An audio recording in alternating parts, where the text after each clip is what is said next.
السلام علیکم ورحمۃ اللہ وبرکاتہ۔ بسم اللہ الرحمن الرحیم والحمد للہ رب العالمین والصلاة والسلام علی نبینا محمد افضل البشر اجمعین والتابعین لہ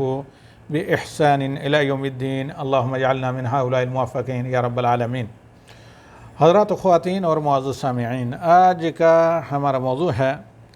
کہ اللہ کے غیظ و غضب سے بچیں، اور سابقہ قوموں کے واقعات اللہ رب العالمین نے قرآن کریم میں بتائے بھی اسی لیے ہیں کہ ان سے ہم عبرت حاصل کریں، ہم ان سے سبق اور لیسن اور درس لیں، تاکہ جو جرائم اور نافرمانی کر کے وہ اللہ تعالیٰ کے غیظ و غضب کا شکار ہو چکے ہیں اس سے ہم بچیں۔ اللہ تعالیٰ سے دعا ہے کہ اللہ ہمیں بچائے۔ اللہم انا نعوذ برضاک من سخطک و بمعافاتک من عقوبتک۔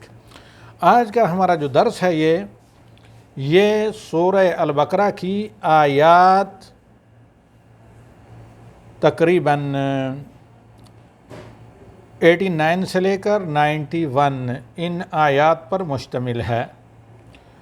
اور ان آیات کی تلاوت، ترجمہ اور مختصراً تفسیر، پھر اس میں ہمارے لیے دروس کیا ہیں، وہ ہم انشاءاللہ العزیز آپ کے سامنے رکھنے کی مستعین باللہ و بتوفیق ہی کوشش کریں گے۔ واللہ ولی التوفیق، اور اللہ تعالی ہمیں اپنے مقبولین، موفقین اور مبارکین بندوں میں سے بنائے، ان میں شامل کرے، اور اپنی توفیق اور اپنی رحمت اور فضل و کرم سے نوازے۔ اللہم انا نسألک علما نافعا رزقا طیبا وعملا متقبلا ربنا علیک توکلنا وإلیک انبنا وإلیک المصیر۔ اب یہاں پر پہلی آیات سے ہم آغاز کریں گے، اور یہ تقریباً موضوع ایک ہی ہے، بلکہ آیت نمبر 91 تک اور کسی حد تک 92 تک، لیکن آج ہم 91 تک یہ دروس رکھیں گے، اور وقت نے ساتھ دیا تو ہو سکتا ہے کہ 92 تک جائیں انشاءاللہ۔ اعوذ باللہ من الشیطان الرجیم، بسم اللہ الرحمن الرحیم۔ وَلَمَّا جَاءَهُمْ كِتَابٌ مِّنْ عِندِ اللَّهِ مُصَدِّقٌ لِّمَا مَعَهُمْ وَكَانُوا مِن قَبْلُ يَسْتَفْتِحُونَ عَلَى الَّذِينَ كَفَرُوا فَلَمَّا جَاءَهُم مَّا عَرَفُوا كَفَرُوا بِهِ فَلَعْنَةُ اللَّهِ عَلَى الْكَافِرِينَ۔ پہلی اس آیت کا حقیقتاً ذیلی عنوان یا سب ٹاپک ہے کہ اللہ کی لعنت کا سبب جانیے اور اس سے بچیے، کہیں اللہ کی رحمت سے محروم نہ ہو جائیں۔ تو اللہ رب العالمین بنی اسرائیل یہود کے بارے میں عموماً اور خصوصاً عہد نبوی صلی اللہ علیہ وسلم کے جو یہود مدینہ تھے، ان کے ملعون اور اللہ تعالیٰ کی رحمت سے محروم ہونے کا یہاں پر ذکر کر رہا ہے، اسباب بیان کر رہا ہے۔ آخر لعنت تھی کہ بنو قریظہ کے لوگ ایک دن میں سینکڑوں کی تعداد میں تہتے ہوئے، وہی بچے جو نابالغ تھے یا عورتیں تھیں، اور جلا وطن ان کو کیا گیا، اور انہیں اتنا موقع بھی نہ ملا کہ وہ اپنے ساتھ سوائے مختصر سامان زیست کے کچھ لے جا سکیں۔ بنو نذیر کو، یہ بنو قریظہ کو تحت کیا گیا، اور بنو نذیر کو جلا وطن کیا گیا خیبر، پھر وہاں سے بھی بعد میں انہیں نکلنا پڑا۔ تو یہاں جانیے کہ یہ اللہ تعالیٰ کی لعنت جب ان پر ہوئی، جیسے اللہ رب العالمین نے کہا فَلَعْنَةُ اللَّهِ عَلَى الْكَافِرِينَ، کہ ان کافروں یہودیوں پر اللہ کی لعنت ہو جنہوں نے جان بوجھ کر حق کو قبول نہیں کیا۔ تو اس لعنت کا نتیجہ تھا کہ ان کو تیگ ہونا پڑا، غداری کے نتیجے میں، بے ایمانی کے نتیجے میں اپنے گھر بار سب کچھ املاک کو چھوڑ کر جلا وطن ہونا پڑا، اور یہ لعنت ان پر عرصہ دراز تک ہوئی، یہاں تک کہ انہی کے شیوے کو مسلمانوں نے اختیار کیا، پھر وہ مسلمانوں پر پڑی جب اللہ یعنی کلمہ گو مسلمانوں پر قومیت اور دیگر بہت سی چیزوں کی وجہ سے جب انہوں نے اسلامی اخوت کو چھوڑ دیا، جس کے نتیجے میں اللہ تعالیٰ نے انہیں جہاں باں بنایا تھا، تو پھر اس ذلیل ترین قوم کو ان پر جب دین اسلام کی تعلیمات کو ترک کر دیا تو ان پر اللہ نے مسلط کیا۔ تو اللہ تعالیٰ کہتا ہے کہ وَلَمَّا جَاءَهُمْ كِتَابٌ مِّنْ عِنْدِ اللَّهِ، جب ان کے پاس یعنی یہود و مدینہ کے پاس بنو قریظہ اور بنو نذیر اور بنو قینقاع، یہ 3 قبیلے تھے مدینہ میں، ان کے پاس جب اللہ کی کتاب آئی، اور وہ کیا ہے؟ قرآن کریم، جو نبی یہ آخر الزمان خاتم الانبیاء و امام المرسلین صلی اللہ علیہ وسلم پر ایک معجزہ خالدہ، تا قیامت باقی رہنے والے معجزے کے طور پر نازل ہوا، اور ساتھ ہی نبی صلی اللہ علیہ وسلم کو اس کا اولین امام المفسرین بھی قرار دیا، جس طرح محیمن علی جمیع الکتب، امام الکتب یہ کتاب ہے۔ تو اب جب اللہ کی طرف سے قرآن پہنچا، اور یہ قرآن کیا تھا؟ مصدق لما معہم، جو یہودیوں کے پاس نبی صلی اللہ علیہ وسلم بعثت محمدی، شریعت محمدی کے بارے میں تھا، نبی صلی اللہ علیہ وسلم کے صحابہ کے بارے میں، تورات میں اسی کی تصدیق یہ قرآن کر رہا تھا، حالانکہ یہ یہودی انہی تورات کی آیات کا سہارا لے کر وَكَانُوا مِن قَبْلُ يَسْتَفْتِحُونَ عَلَى الَّذِينَ كَفَرُوا، تو وہ کیا؟ نبی صلی اللہ علیہ وسلم کی آمد کو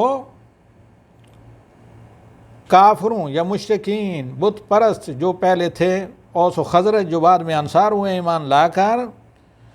ان کے خلاف کہتے تھے کہ ہمیں نبی صلی اللہ علیہ وسلم کی آمد کے بعد آپ کے دین پر ایمان لانے کی وجہ سے، آپ کی شریعت پر چلنے کی وجہ سے نصرت اور مدد خداوندی ملے گی، نتیجے میں ہم تمہیں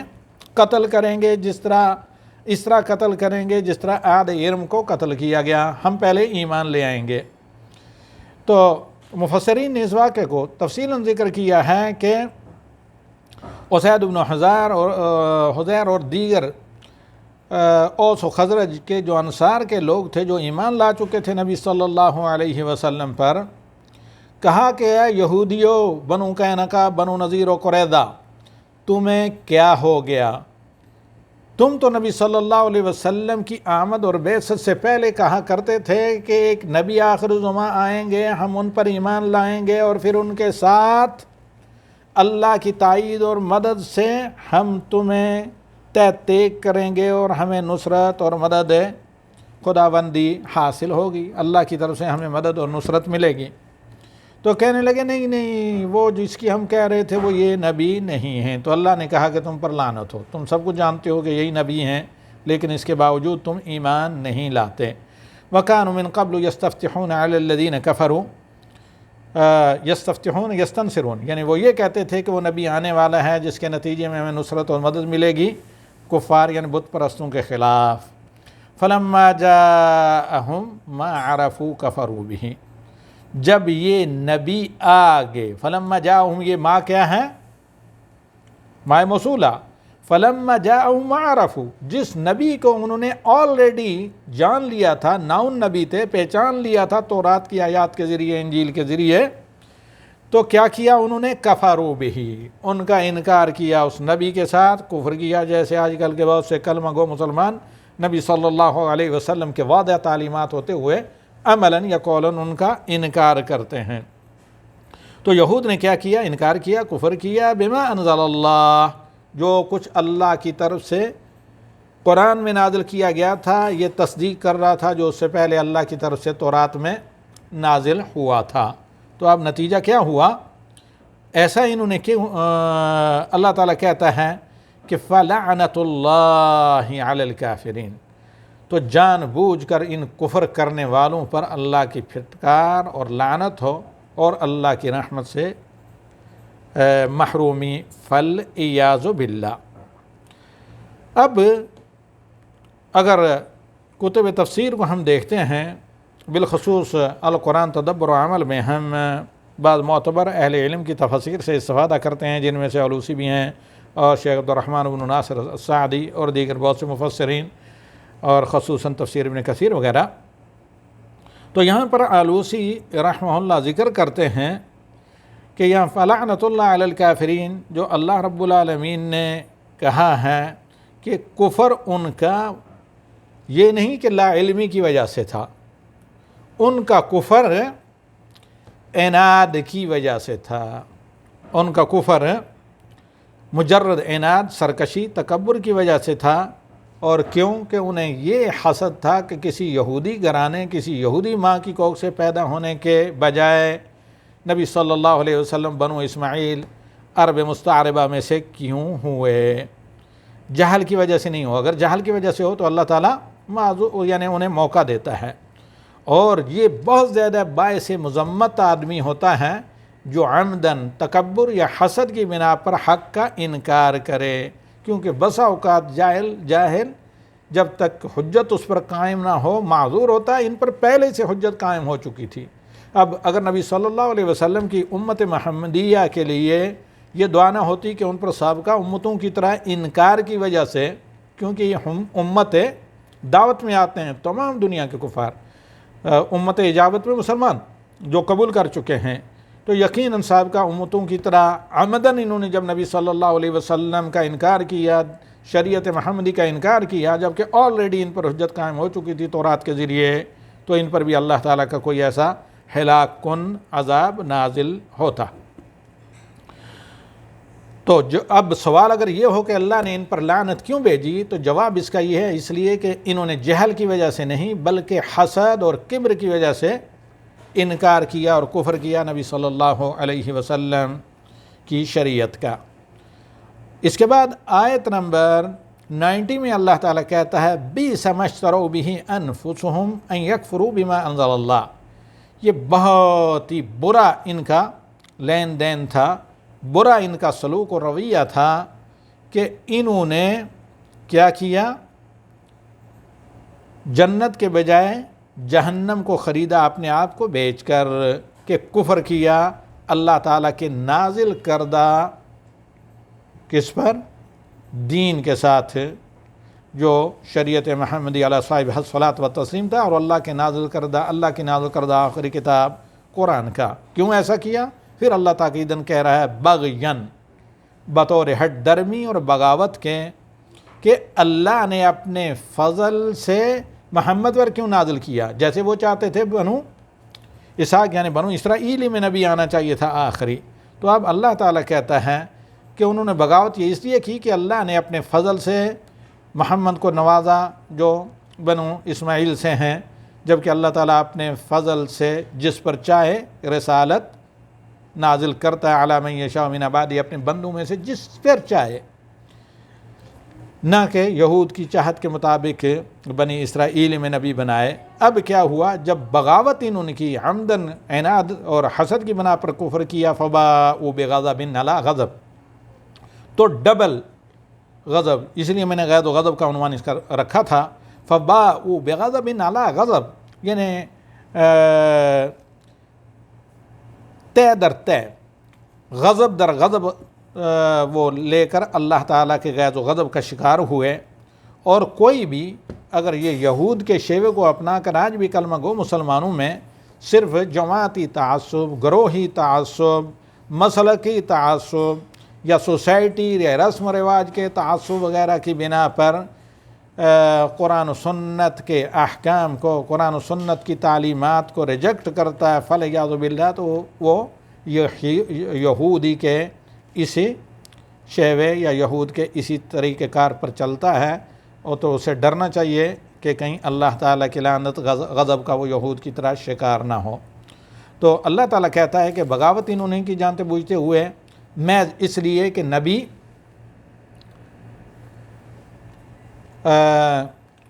عربوں میں سے یا آل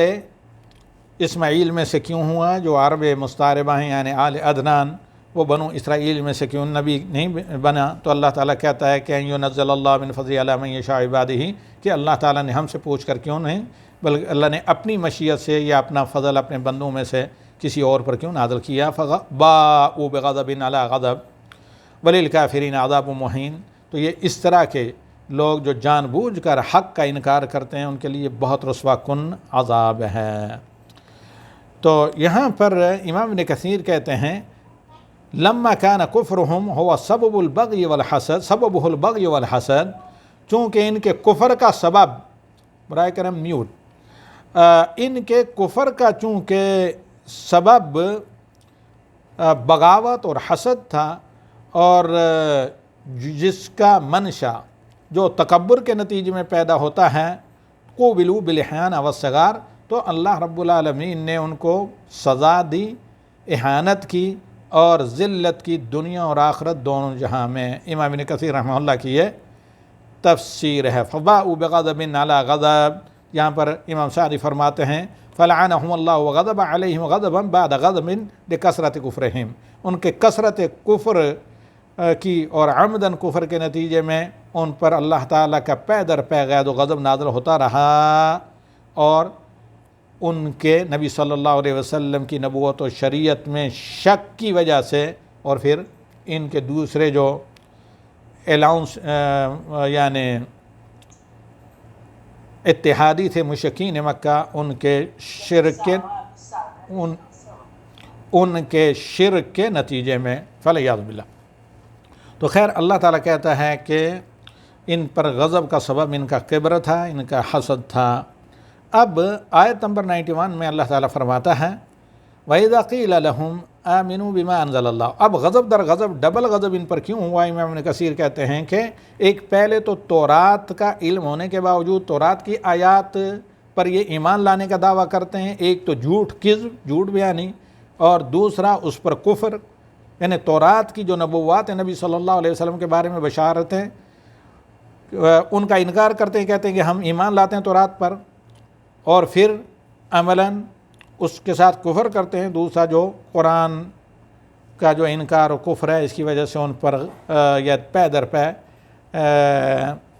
اللہ تعالیٰ کا غضب اور غیر غضب نازل ہوتا رہا۔ اب جب انہیں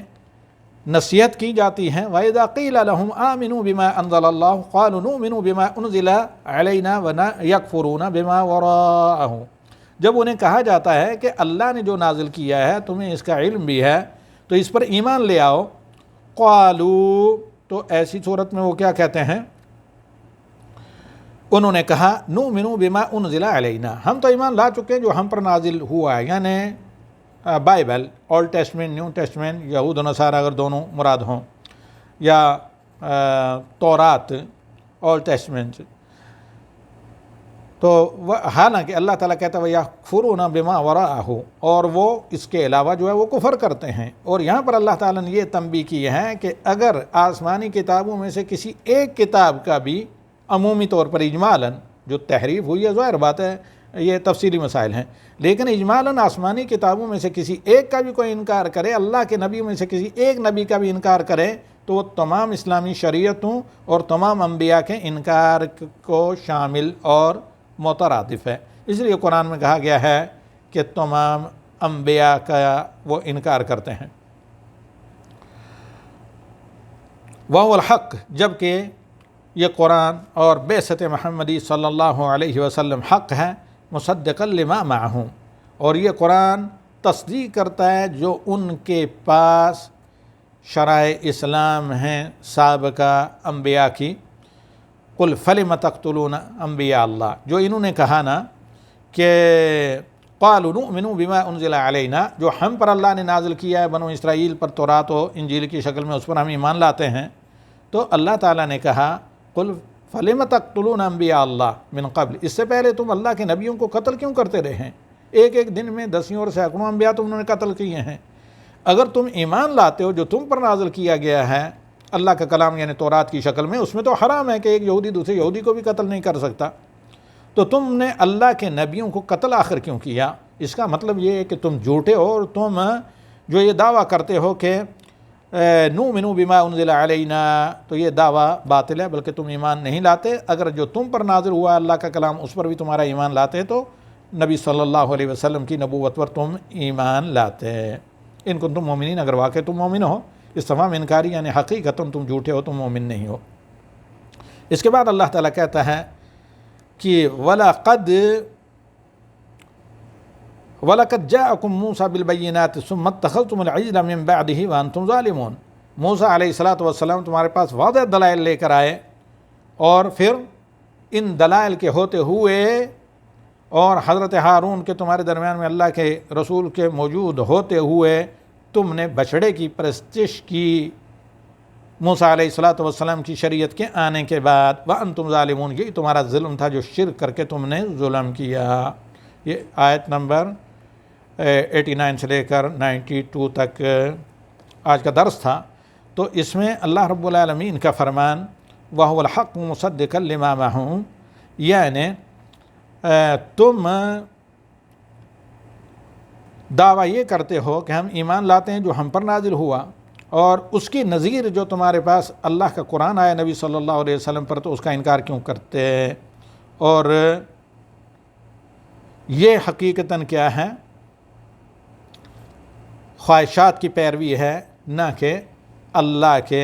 انبیاء کی، موسیٰ اور دیگر انبیاء ابراہیم کی اتباع جیسے تم دعویٰ کرتے ہو۔ اور پھر یہاں پر یہ کہا گیا ہے کہ قُلْ فَلِمَ تَقْتُلُونَ أَنْبِيَاءَ اللَّهِ مِنْ قَبْلُ إِن كُنتُم مُؤْمِنِينَ، اس میں اضافہ اللہ کے نبیوں کا ہے،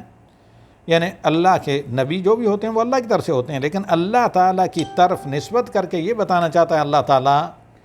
کہ اتنا شرف اور مقام اللہ کے ان نبیوں کا ہونے کے باوجود، جو اللہ کی امانت تھی تمہارے درمیان میں، جن کی اتباع اللہ نے توراتی میں تم پر فرض کی تھی، لیکن اس کے باوجود تم نے انہیں قتل کر کے اللہ رب العالمین کا غضب اور اللہ تعالیٰ کی جہنم کو تم نے خریدا۔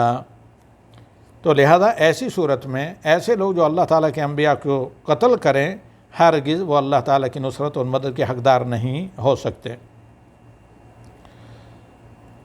اس کے بعد انشاءاللہ آئندہ ہفتہ کا جو درس تفسیر رہے گا وہ آیت نمبر 93 سے آگے تک دیکھتے ہیں کتنی آیات ایک موضوع پر ہوں گی، اسی کے مطابق اعلان کیا جائے گا۔ ھذا وصلی اللہ علی النبی وآخر دعوانا ان الحمد للہ رب العالمین۔ اب اگر آپ کو کوئی کوشچن وغیرہ درس تفسیر سے متعلق کرنا ہے تو بتائیے، پھر ہم جاتے ہیں لا الہ الا اللہ القلم شعبہ نسواں، بلکہ پہلے مرداں کے سوالات، اس کے بعد القلم شعبہ نسواں کے سوالات کی طرف۔ جی کسی کو کچھ پوچھنا تو نہیں ہے درس تفسیر سے متعلق آج؟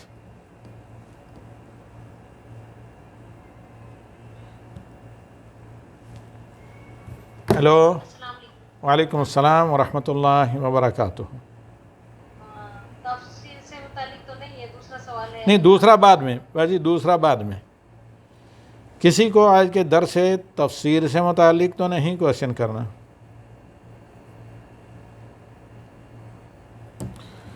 آئیے القلم شعبہ مرداں کے ہمارے سامنے سوالات ہیں، پہلے آپ لوگوں سے سوالات دریافت